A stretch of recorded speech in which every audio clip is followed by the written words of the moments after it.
President Biden last night touted his bipartisan infrastructure law that provided $350 billion for much-needed repairs to bridges and highways. Meanwhile, the mayor of one U.S. city is making an unusual pledge to knock down a highway and slow down traffic. As CBS's Scott MacFarlane reports in tonight's Eye on America, some leaders are trying to repair something more important than pavement. Bishop Bernard Alex's church calls itself a home of restored believers. Don't judge me by my container.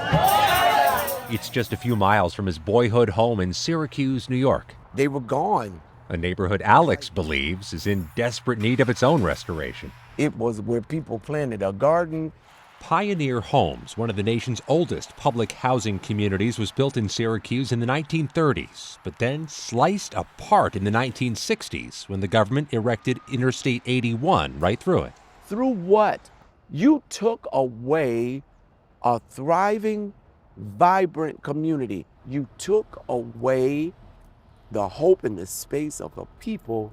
The highway still casts a massive shadow, separating it from white and affluent neighborhoods, hospitals, and schools.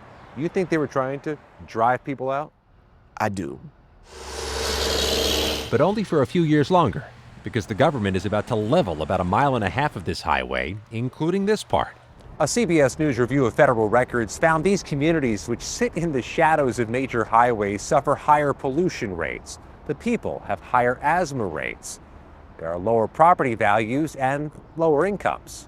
Syracuse is one of more than 130 communities nationwide that shared $3 billion in federal awards in 2023 to reconnect neighborhoods segregated by highway planners in the 1900s. From Portland, Oregon to Philadelphia, cities are capping stretches of expressways with parks and green space planted over the roadway.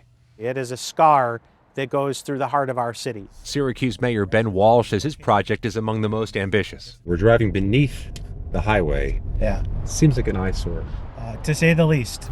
Costing more than $2 billion, they're rerouting I-81 around the city of Syracuse, then demolishing the current stretch, replacing it with a pedestrian-friendly grid of surface streets with shops, stop signs, and potentially new life for Pioneer Homes. We can't undo the wrongs of the past, but we can try to get it right this time around. We have an opportunity to knit back the fabric of our cities and to bring people together. While in other traffic-choked cities nationwide, highway expansion goes on. Is it unavoidable this highway has to expand? Yeah, it's unavoidable.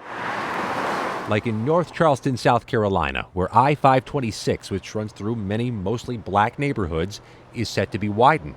Some of these houses were already here. Mayor Reggie Burgess says dozens of homeowners will need to be relocated, but the state is offering affected residents housing assistance, employment help, and college grants. Of course, we don't want to displace people, but when we have to actually improve the infrastructure, sometimes we have to make decisions that are not accepted, but I think that people understand it. But he saved me.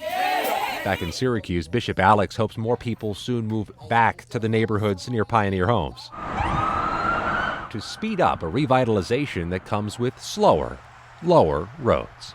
For Eye on America, I'm Scott MacFarlane in Syracuse, New York.